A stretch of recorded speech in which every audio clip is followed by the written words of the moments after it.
Like I'm just like you. I felt so unattractive. I felt Mhm. so ugly. But here's the thing though that I learned. I think it was just the area that I was growing up. And, because once I left and I joined the Navy again, like it's a melting pot. I was again, I felt so I felt ugly. So the attention that I was getting from people, I'm like, what is this? Like I did not know. I did not know. And I was getting attention from all kinds of like different races of men. And it was even more shocking when it was coming from white men because I'm like, what? What the?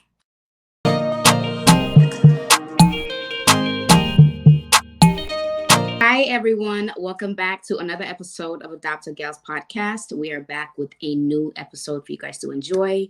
Today's topic is what does it mean to be Black as a transracial adoptee after like you leave your little bubble with your white family or what Asian family, whatever family that you're part of that's not part of your culture, growing up in that and then leaving and then like joining the real world where nobody really knows who your parents are. You just you as a person, as a Black person. And we feel like it's an important topic to talk about because when it comes to finding your identity as a Black adoptee, it's a totally like different ball game, versus just like an everyday Black person.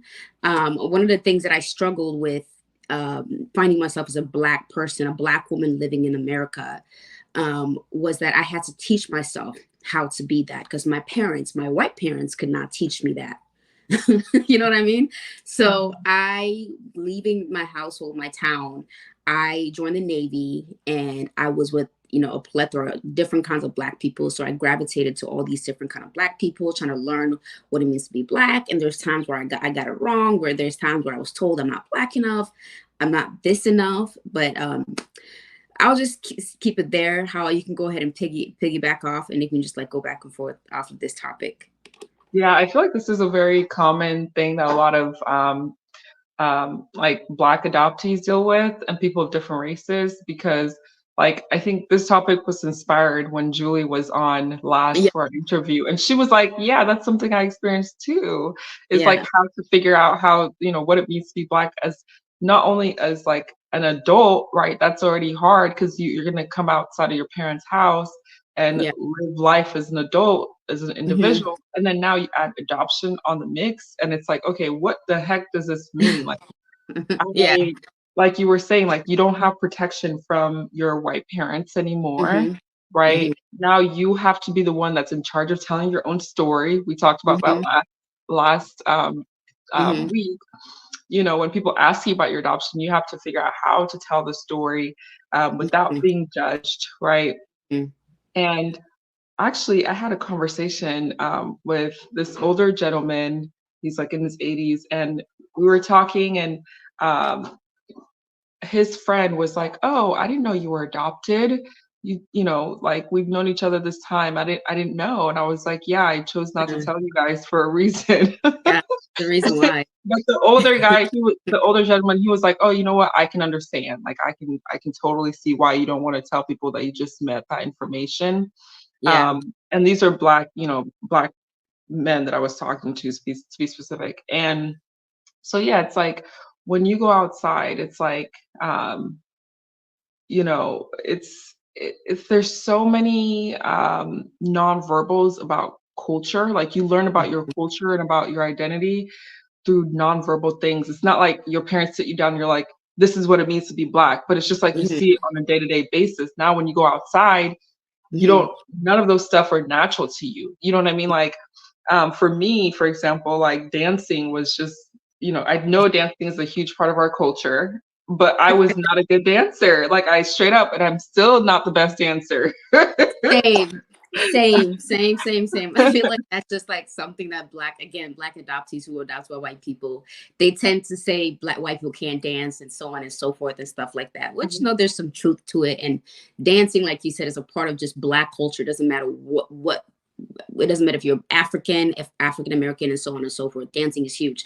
So I definitely had to learn how to dance. And honestly, I can give I think I'm a better dancer now. I think, You because are. You know how to dance, I know how girl. to You dance know now, how I to think. And I dance. think I give props to the group of black women that I met in the Navy. They were Jamaicans. Like it was a big group of us. It was African Americans, Jamaicans, but the Jamaicans really taught me how to dance. Like I appreciate Jamaicans the know how to friendship. dance, that's for sure. Yeah, I appreciate the friendship that we had during that time. And they taught me, they're like, no, move your hips like this. No, do it like this, not do this. And they taught me, they took the time to teach me how to dance.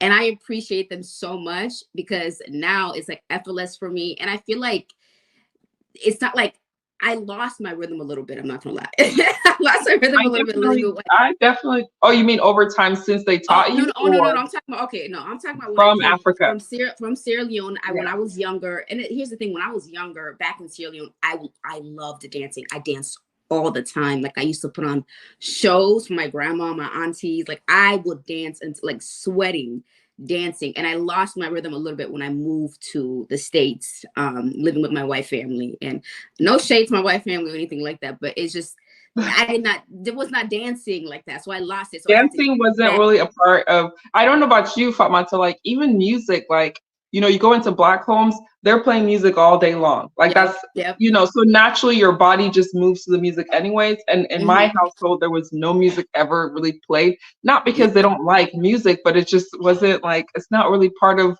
that culture. Yeah. Yeah, we played music, but it wasn't music that yeah, we didn't really play music a lot like that. And music is also a huge part of about being black because I listen to music all the time, all the time. And we listened to some music growing up, but it was more like Christmas time, like around that time, like Yeah. holiday season, but never just having music on just to have music on. Like I was just playing music on, getting ready for today. Yeah, exactly, exactly. Like everything we do, like if we want to motivate Hmm. ourselves as Black people, we play music. If we Hmm. want to get into the mood, we play music. Even when I'm in the bathroom, this is TMI, but I play music. It's like Yep, yep. we play Yes, music for girl. everything. Everything in the shower, I have to have music on. When I get in the shower, I need to have my music on. Same And here. and then, and another thing that I had to what it means to be black, discovering being a black woman is the hair thing. Oh yeah. Sure.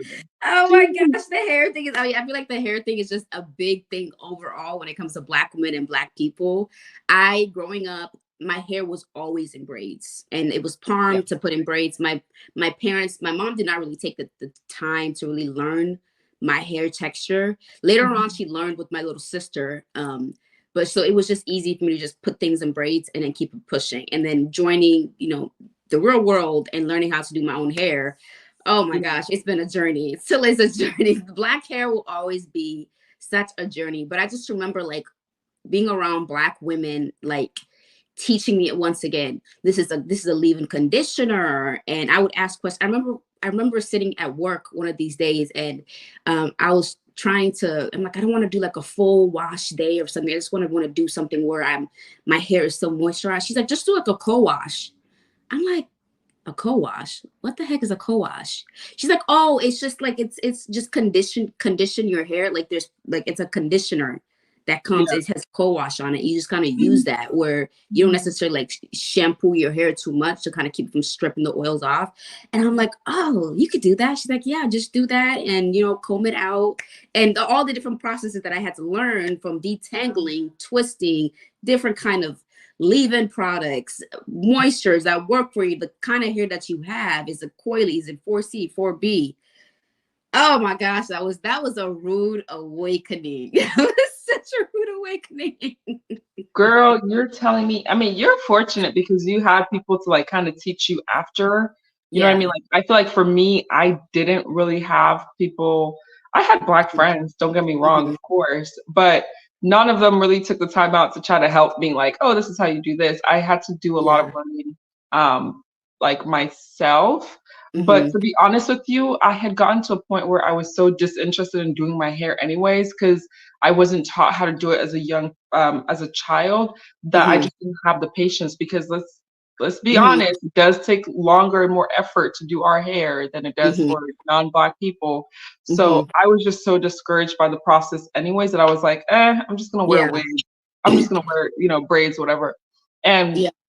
and now what I do is, I just go to the salon and have somebody else do it. Like I don't really, I'm just like, I don't really have time. I don't really like, you know, and I think it's important for me to take care of my hair, but I don't necessarily feel like I have to learn how to do it myself. Now, knowing the styles that look good on me is important. You know what I mean? Like I used to wear like the wigs that were like white girl wigs. I will never wear those wigs ever again. Not happening. I really wouldn't. Because again, going back on Blackness, like when you're raised up in a white community, Mhm, those are the norm. Seeing mhm, white girls with blonde ponytails doing mhm, this and that, that's the mhm, norm. That's what you see as attractive. Like that's what the boys mhm. go after. So that's what you're trying to like Emulate. kind of copy and emulate. And then Mhm, when you get older and you're seeing, oh, there's different types of beauty. Like, mhm, wow, there's different types of Blackness too. There's different types mhm, of beauty that Black people bring to the table. That's mhm, what I want to be like. mhm, After my mentality shifts, like it just looks weird to me. It feels weird for me to think mhm. that a white girl's hair is so beautiful and better than mine that I have to put it on my head. You know what I mean? Mhm. People are gonna Yeah. give me hate because they're like, "Oh, that's what you're wearing right now." But No, let me just I tell know what you, you're this is talking about. I know what you're talking about. but Yeah. this is like yaki. Like if you're close to me, you can see this is like yaki texture. Like if you were to straighten my hair, this is the Mhm. texture it would be. You know what I mean? So I always try to do something that's similar to my See? texture and to my feel, so that Yeah. it's just, I don't know, it's just weird to me that I have some Indian girl's hair on my head. That's just weird. So, Yeah, um, I completely understand where you're coming from, and I think a lot of also again learning what it means to be black and being a black woman is unlearning the things that you learn living with your white culture and yeah. the beauty hierarchy and accepting your beauty. Yeah, I used to like for me, I've gotten to the point where I like different kind of hairs. Like Yeah. it really depends on my mood because I've accepted my hair and who I am and stuff like that. I can put on like a kinky wig, a straighter Mhm. wig. But the thing is, before I was, before, growing up and learning, loving myself, I tend to lean towards more like kinky hair. And I think I look more beautiful in kinky hair. That's Mhm. how I feel. But Mhm. I will wear like straighter wigs, longer straighter wigs, just because I like depending on the style that I want to do. I'm very versatile when it comes to my hair, braids, straight, kinky, whatever.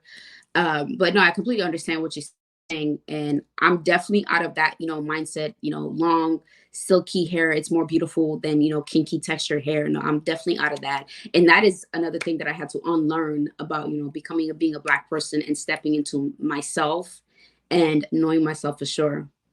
Yeah. Another thing is dating. We're talking Mhm, about dating because that's going to be so essential when you're young, you're 18, 19, coming out the house, going to college. Now you have to find your Black identity. You were raised up in a community that was more white, with white boys who were more attractive to people of mhm, their own kind, which is natural. There's nothing mhm. bad there. And then you go out and then you see, oh my gosh, there's so many different types of men. It's not just white men, there's Black men, there's different types of Black men. And sometimes, I don't know if you experience this, but you as a viewer also may have experienced this. Like, I know for myself, like I didn't feel the most attractive when I got out the house because I was around white boys all the time and they were Mhm, trying to go after the white girls. So for a mhm, long time, I didn't believe I was very attractive. Like mhm. even with Black men approaching me, calling me queen and Yeah. chocolate and wanting to eat me up, like I didn't believe any of that, but now I do for sure. But back then, I just didn't believe it because I was so used to being like second class Yeah. citizen, or Yeah. like such a second class citizen that I was like, wow, I'm really not attractive. I must be like lesbian or something. I don't know. Yeah. Like boys aren't reaching. Maybe they can feel that I'm a lesbian or something. I don't know. And that's when you I chopped off chopped your off hair and my thought you hair. were a I went lesbian. rogue, and I was like complete like lesbo. But I'm not a lesbian. I'm not at all. But it Yeah. was because of my environment and feeling like a second class citizen, not attractive.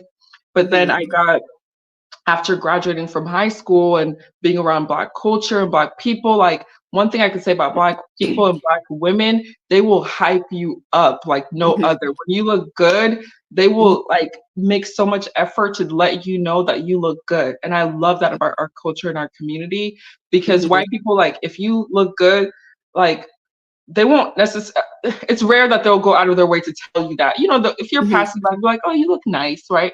But a Black girl will be like, damn, girl, you look good. Let Yeah. your man know that he needs to be working hard to keep, they will hype you up. And I love, love, love that. And Mhm, so after I got myself into the circle of Black women and Black men, that's when I started to get a little bit more confident in my looks, my appearance, right? I know mhm, it's not all about the outside look, but it is important. And especially for us, when we were feeling like we weren't beautiful for the longest time, it's mhm, really nice. It was nice to get that type of validation for our external mhm, physical appearance. mhm. No, I completely totally understand. Like the men thing, like I'm just like you. I felt so unattractive. I felt Hmm. so ugly. But here's the thing though that I learned. I think it was just the area that I was growing up in. Because once I left and I joined the Navy again, like it's a melting pot. I was again, I felt ugly. So the attention that I was getting from people, I'm like, what is this? Like I did not know. I did not know. And I was getting attention from all kinds of like different races of men. And it was even more shocking when it was coming from white men because I'm like, what? What the what? Yeah. So yeah, it definitely did help. I understand people that get your self-esteem from within you, but self-esteem also boosting self-esteem also has to do with a little bit with people boosting you up, and me being boosted up by outside people and stuff like that. It really helped like build my confidence and to kind of shift the way I looked at myself and kind of look at myself in the mirror and be like, actually you're beautiful. Like not just they're not just saying it, you're actually a beautiful woman and stuff like that. So yeah, that's Mhm. definitely a big, huge difference in trying to accept my Black identity, who I am, and how I look and how I show up in the world as well. Another thing I thought about is like, being adopted, especially if you're adopted, um, there's like, uh, I guess, adoption within the nation, which is what do you call that? Adoption. There's international adoption, and there is domestic adoption, right? So if you're Hmm. domestic adoption, but you're still transracial, let's say you're African American, you're adopted into a white family, versus like African, which is international adoption to white. I Hmm. think for people who are adopted internationally, let's say you're Asian, whatever, um, or African, I'm going to speak to African because that's what we are.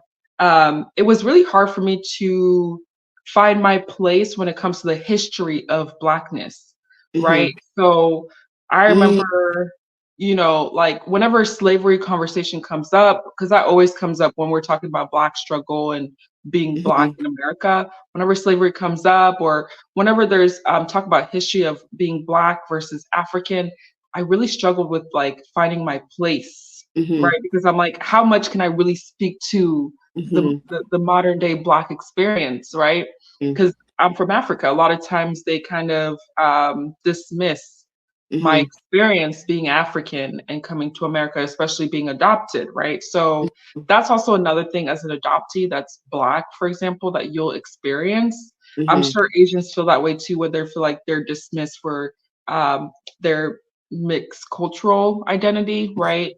Hmm. Um, because I remember when I was like in high school, like they used to love playing that not 12 Years a Slave, but the Kinte Kinte uh Oh, roots. Roots movie. Oh my God. Whenever that movie came up, Mhm. I would get so embarrassed. I don't know. I would be very embarrassed because it was like, Yeah, one, people would the look at you. humiliation that we had to endure, our people had to endure. But Yeah, then, like, whenever that show would come on, everyone would just turn their head and look at me, like yeah, the yeah, only African in the room, and they would ask me questions about it. And I'm like, I don't know, like I wasn't, So yeah, I don't know, I just had a really hard time navigating conversations about like Black history and, um, yeah. I get it.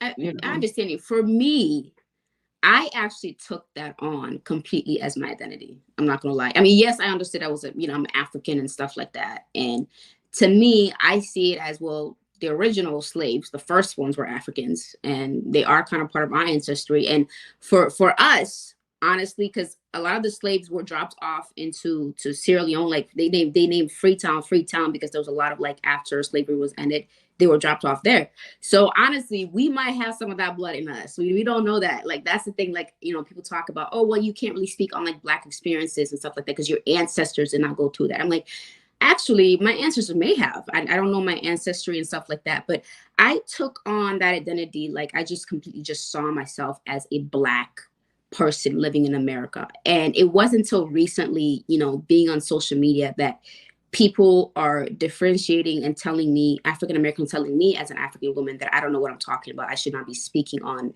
that topic. Like it has nothing to do with me because my ancestors did not go through that. And when I speak about it, it was never to like degrade the history. If anything, I just talk about it in a way of us, like defending us. And that was a really, it's kind of, it has been a new, like eye-opening, shocking thing about being adoptee and people telling you what you can and can't do and Oh, where you should or shouldn't belong. It has been a new addition for me to kind of understand, like, this is new. This is completely new. Like, I can't talk about slavery. I can't talk about certain things because I'm African. So that whole African diaspora war was just like, I'm like, this is completely new to me. But yeah, the history of Black people, things that Black people have been through, I take it on as we. I do. I took it on as we because it's horrific and stuff like that, and it deserves to be talked about. I don't care if I'm African, I would still talk about it. Like yeah. you can't stop me from No, talking about it because it might be my ancestors too. Like, what are you talking about? I just see us as one. Yes, I get it. Different people, African Americans who were born here, their ancestors, there's a different kind of connection that I may never understand. So I can completely absolutely. understand that aspect. It's like, I'm not going to try and disrespect you and tell you I know everything and how Yeah. you feel and your ancestors and stuff like that. Because my ancestors, they're back in Sierra Leone. And yes, some of them may have been slaves. I don't truly know, but for sure that your ancestors were slaves. So I have that kind of respect and stepping back and being like, okay, I see what you're talking about. If what I said hurts you, that's not my intention at all. Mhm. Yeah. But it's Well, go go ahead. ahead. Yeah, so I think the last thing that we had, just Hmm. overall, just like summarizing the whole topic is, um, I think that, yeah, I mean, we could talk about this all day. we literally can. Yeah. I think that, when you're raised up in a white um, community, you Mm-hmm. do adapt to some of their mentality, whether that Mm-hmm. be some levels of like privilegism. I don't know if that's a word, but I'm gonna make it up today. Privileges. Yeah, but the ism of having Get it. privileges, saviorism, Mhm. um, and all these different isms, like you because you're integrated into that culture, so you become almost in a way one of them. So And that's a big way to it talk takes about. a lot of like deep self-reflection to really reshape your mindset if you want to. Some people, after they get out the household, they love being a part of that white community and culture, and there's nothing wrong with that at all whatsoever. You know what I mean? Like, we're not hating on people who decide, I prefer being around my culture and identifying, with the white culture. That's totally fine. You have Mhm. that right. But for those who want to maybe get more involved in their, I guess, their background, then yeah, definitely do a lot of self-reflection, challenge yourself to put yourself outside of what you're comfortable with, and Mhm. know that sometimes you're going to feel like kind of stupid or insecure, or just Mhm. like you don't know what's going on or the direction you're going in. And that's totally okay. That's part of the journey of learning about yourself and your identity. Exactly. And don't be afraid or ashamed to test the waters and what it means to be Black and what it means for you finding your identity. Don't be afraid to try different things. That's how you're going to find yourself. So Yeah. it's going to be a rocky journey, but it's a fun journey. There's a Yeah, lot of it it's is. growing pains, but I've had a lot of fun overall in learning my Blackness and who I am as a Black woman and growing to be who I am. I've really, really enjoyed it. And I just can never see myself like I used to want to be white, when I was younger. I cannot Oh imagine. I yeah. cannot imagine being white now. Like I am so deeply in love with being Black. It's not even Mm. funny. But yeah, So that's funny. Like we wanted to be white. Like yeah. I wanted to be white. Like, ooh, Hmm. I wanted to talk white. I wanted to be white and do all this. And Yeah, so that's a this is topic we're like, definitely this is growth. This is what growth looks like for huge us. growth. That's a topic we're gonna have to talk about for sure, on learning all the biases that we learned and stuff like that. We got to talk about that. Definitely. But that is it. Do you have anything else to add? Yeah, I think continue to watch our channel. If you Mhm. are an adoptee and you want to share your story, please, we are looking for new guests to have to interview and just have casual conversation, learn about your story. You can email us about your interests at adoptedgals@gmail.com. So adoptedgals@gmail.com. Just send us a short email and then we will try to have you on to our podcast. Mhm. Thank you guys so much for coming on and watching another episode. Don't forget to like, comment, share, subscribe, and just let people know that we are here. Till next time. Bye. Bye.